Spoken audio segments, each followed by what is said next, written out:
Well, it's traditionally been the domain of American high schools and sporting events, but cheerleading is now one of this country's fastest growing sports. Yay, Sonia. And if you think you know cheerleading, well, think again. Reporter Suze Massara went to the training and discovered there's a lot more to it than meets the eye. Suze, there's no pom-poms. I'm disappointed. I know. Look, we all love a pom-pom, but pardon me, it is tough out there. Competitive cheerleading as a sport is different to the cheerleading you see at a sports game. Are we talking like bring it on cheerleading? Yes, exactly. So flips in the air, twists, turns, and kids are loving it. In Australia, in 2013, it grew 40%, a further 32% in 2014, and the numbers have continued to climb. One of the biggest clubs is Queensland Cheer Elite, and I went to check it out. You've seen them on the big screen and on the small screen. Now cheerleaders are coming to a club near you. My favourite move is doing full twists, like tumbling.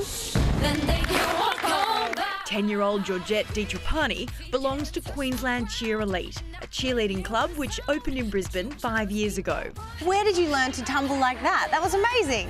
Well, the tumble coaches helped me a bit. We have approximately 500 athletes, and we have at the moment 28 different teams, but then we also operate about 60 different tumble classes a week. Shannon Lester and Emma Bart started the club after dabbling in the sport at university. It was only one team at the time, so, you know, there were about 20 people in the team.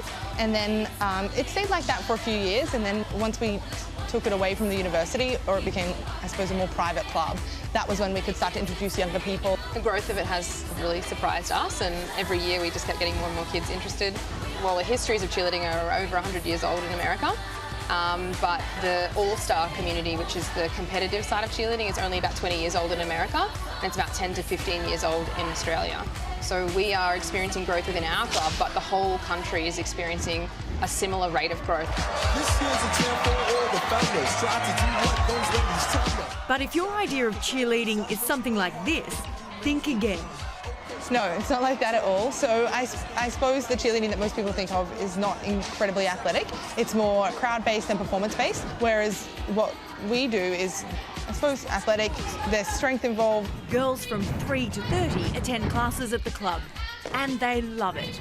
What do your friends think about the fact that you do cheerleading? Because it's not very common. They don't really know like what it actually is. Like they just think it's like the pom-poms and stuff, but like they need to come to a club and actually see what it's about. What do you think is the toughest thing about cheerleading? I think the hardest thing is when you have a bad training and you've got to really like overcome it and come back the next day and really like start from scratch. So when you say you have a bad training, does that mean like you've had a fall?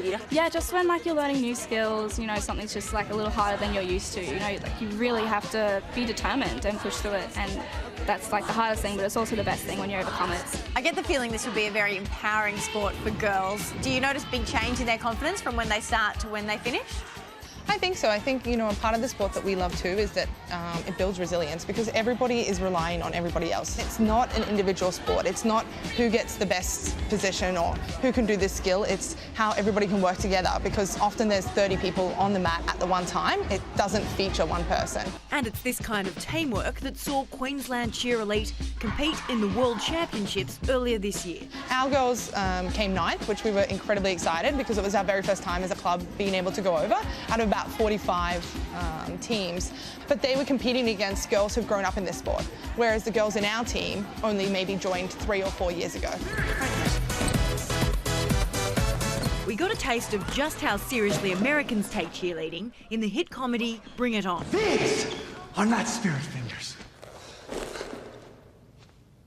These are spirit fingers. But it turns out our Aussie athletes are just as fierce in prepping for competition. So we actually have choreographers who come over from the United States. For all of our competitive teams, we have people who just do this as a job. That's their job. They go and choreograph cheerleading routines. Wow. Yeah. And that's like typical across all of America. 5, 7, 8, 1. So one of our goals is to try to mainstream cheerleading. So we would like a 7-year-old girl to be able to go home to her mum and say, I want to do cheerleading, and for the mum to know exactly what that is and what it entails. So just like a girl maybe now would think, I want to do netball, or I want to do dance, or I want to do gymnastics, we want cheerleading to be in that equation for girls. Into it. That looks like fun.